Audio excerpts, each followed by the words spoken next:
kasi sa dividend, pwede kang kumita through cash. Cash, literal, pera. Automatic na yan, si broker, yung mga broker nag-i-email, meron kang cash dividend, ito yung net, papasok sa'yo on this date. Tapos, automatic na rin na nasa portfolio mo yun, nasa balance. Madadagdag na siya, automatic dagdag na, hindi mo na kailangan makikontak kay broker, automatic po papasok yun. Kaya siya cash, in the form of cash. Stock dividend, syempre, kaya siya stock, number of shares. Pag nag-open ka ng account sa stock market, i-navigate mo yung platform ng broker. Kasi nandun na yun. Nandun na po yun. I-tabulate mo, gawa ka ng Excel file. Di ba ito, Excel 2. Ako lang po gumawa niyan, Excel yan. Tabulate mo, gawa ka lang din ng Excel. Kung hindi ka marunong sa Excel, isulat mo. Pero mahirap po pag sulat. Maganda pag Excel. Tingnan mo kung sino nagbibigay ng annual quarterly. Pag nag-open ka ng account, tingnan mo kung sino nagbibigay ng annual quarterly. And then, tingnan mo kung magkano yung binibigay. Nakasummarize po yun, nakatabulate yun dun. And then,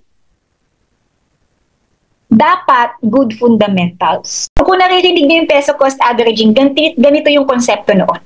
Kunwari may 8,000 pesos ka. And then, gagawin mo siya every 3 months. Depende sa inyo ha, hindi ko po alam. Kayo po yung kailangan alamin nyo kung magkano yung perang kailangan nyo, perang kakayanan yung i-invest at gaano katagal. So, kunwari may 8,000 pesos ka, tapos every 3 months, gusto mo 5 years ka mag-invest. Kung ito yung strategy mo, kung peso cost averaging, mahalaga po na alam mo yung capability to invest mo. So, ikaw po ang sasagot dyan. Dapat, alam mo din kung gaano mo kadalas gustong mag-invest. And also, gaano katagal. So, ito yung sagot dyan eh. Parang yan yun. Ang mahalaga is, dapat, kailangan diversified. Hindi pwedeng isang stock lang. Kasi kung isipin nyo na lang, may isang trabaho ka, tapos ikaw ay nawala ng trabaho, wala ka ng income. So parang gano'n din sa stock market. Kung binuhos mo yung stock mo tapos lugi, it's pag kailangan mo, ibebenta mo siya ng lugi. Ngayon, this strategy is for patient investor lang. Hindi po ito para sa mga impatient. Hindi po ito. So kasi, wag mo itong gagamitin kung sakali man na gusto mong kumita 2 weeks from now, 1 month from now, hindi ito yung strategy para sa'yo. Hindi ito yung strategy para sa'yo kung gusto mong kumita 6 months from now kasi hindi sure eh. Kasi kailangan itong ginagawa ng years. Mas maganda nga 10 years eh. Kaya maganda yung 10 years kasi yung good news and bad news ng stock within 10 years nangyayari daw. Pero not necessarily eksaktong 10 years. Means parang yung 'di ba yung financial crisis 2008 and then yung COVID nangyari siya 2020. So ang difference niyan 12 years. So ibig sabihin huwag kang umasa na laging 10 years kasi hindi naman perfect natin masasabi. So basta lang based on history talagang bumabagsak ang stock market. Kung kailan ulit siya babagsak, hindi ko po alam. Pero mangyayari ba? Posible po. Kasi based on history, bumabagsak po talaga siya. So dapat pag bumagsak yung stock market, maganda alam mo yung mga fundamentals. Kasi once malaman mo yung good fundamentals na stocks, yun yung bilhin mo. Kasi cheap mo siya mabibili, bagsak presyo eh. Tapos goal mo naman matagal bago mo ibenta. So kikita ka ng malaki. Mag-gather na kayo ng data. Kung sakaling bumagsak ulit, hindi ka kakabahan kasi may data ka ng fundamentals. Yun yung bilhin yung stocks for long term, tas iwan nyo. Doon kayo bumili sa time na talagang bumagsak siya. Pero hindi natin kasi alam kung hanggang kailan siya babagsak. Ang kagandahan sa peso cost averaging, nakaka-capture mo yung good news and bad news o nakaka-capture mo yung mataas na presyo, nakaka-capture mo yung mababang presyo. Para ang goal mo, over the long term, potentially kikita ka. Yun po yung goal ng peso cost averaging. Ang kagandahan sa peso cost averaging, nakaka-capture mo yung good news and bad news o nakaka-capture mo yung mataas na presyo, nakaka-capture mo yung mababang presyo. Para ang goal mo, over the long term, potentially kikita ka. Yun po yung goal ng peso cost averaging. Pero yung strategy na to, pwede mong gamitan ng technical analysis. Kaya lang, pag ginamitan mo ng technical analysis, hindi na masusunod yung eksaktong quarterly.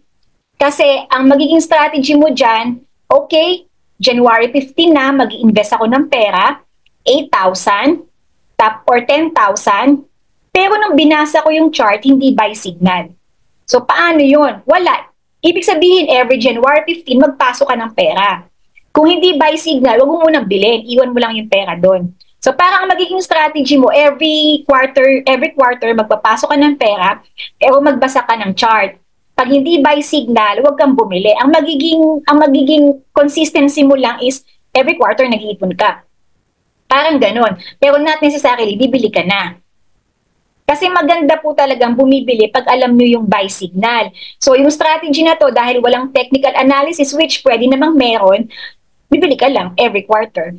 So whatever the market price, wala ka nang pakialam kung buy signal or hindi, bibili ka lang. Whatever the market price. Kasi ang goal mo naman is over the long term, makapture mo yung good news and bad news ng stocks. Kasi nga in the long term, tumataas bumababa ang stock market.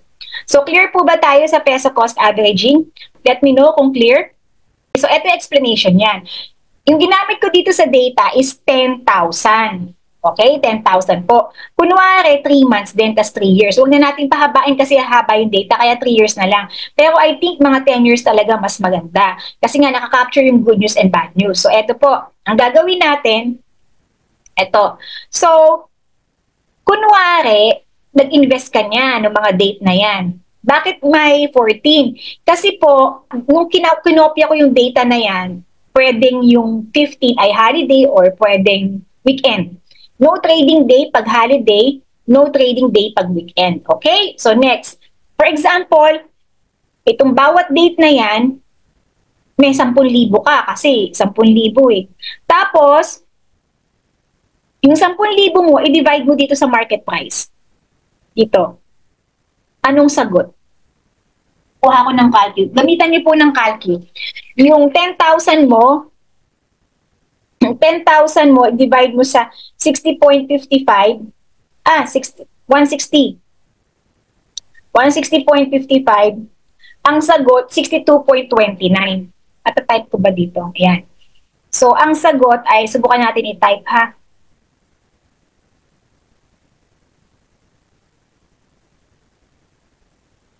₱10,000 mo,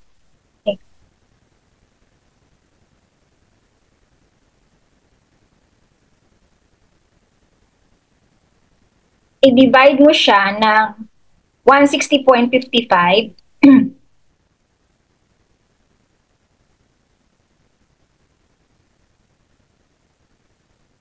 Ano yun? 160.55. So, ibig sabihin, makakabili ka ng 62.28. Ang sagot pala ay 62.28. Eh, wala namang butal-butal eh. Walang 0.28. Pero hindi rin 62. Kasi may tinatawag tayong board lot. Sa presyo na to, ang board lot ay 10. Sa presyo na to, ang board lot ay 10. Ibig sabihin, ang board lot may price range. Kung bumili ka ng stocks na ang presyo ay mga 1,000, 5 ang board lot. Kung yung, for example, nakabili ka ng 1,000 na stock, 5 ang board lot. Tapos, after 10 years, bumagsak, kunwari, kunwari lang naging ganito, 200, 10 na yung board lot niya. So, magtataka ka, ba't na iba? Ba't na iba yung board lot? Kasi, nakabase yan sa price range, sa presyo, yung board lot. So, anong ibig sabihin? Makakabili ka ng 60 shares. Kasi ang board lot ng Jollibee ay 10. So, 10, 20, 30, 40, 50, 60, 70, 80, 90, 100. Hanggang basta by 10. Kaya ang nakalagay dyan by 10 lang. So, basta, every quarter for 3 years, yan yung naging resulta nung computation. So, ibig sabihin, anong ibig sabihin? Ginawa mo yan for 3 years, hindi mo naman namalayan, quarterly ka lang bumibili, nagkaroon ka ng 540 shares. Kung consistently ginagawa mo siya. Ngayon, dahil whatever the market price, bibili ka, hindi mo na iniintindi yung technical analysis. So, nung October 14, after 3 years, ito yung presyo niya noon. Pero yung portfolio mo, ito na. Ito yung average price ng portfolio mo. Yan. Hindi ito, hindi yan, hindi yan, hindi yan, hindi yan. Ito. So, 161.02. Bakit, siguro magtataka ka, bakit ganon? Itong 60 shares, so, itong 60 shares, na nabili mo ng 160.55, syempre, ang intindi mo, ito yung pagkakabili mo eh. Pagtingin mo ng portfolio mo, ito yung nakalagay. Lugi ka kaagad kasi may charges. Ang totoo sa stock market, pwede kang kumita when the market declines. Kaya nga lang, hindi po kasi talaga alam ng iba na, for example, bumagsak yung stock mo. Yung iba talaga kinakabahan. Pero baka yun yung time na pwede kang bumili ulit. Tapos kung long term din naman yung goal mo, di iwan mo na lang. So look at the trend, this trend. Tingnan nyo. Sabi ni Warren Buffett, be fearful when others are greedy and greedy when others are fearful. So anong ibig sabihin yan?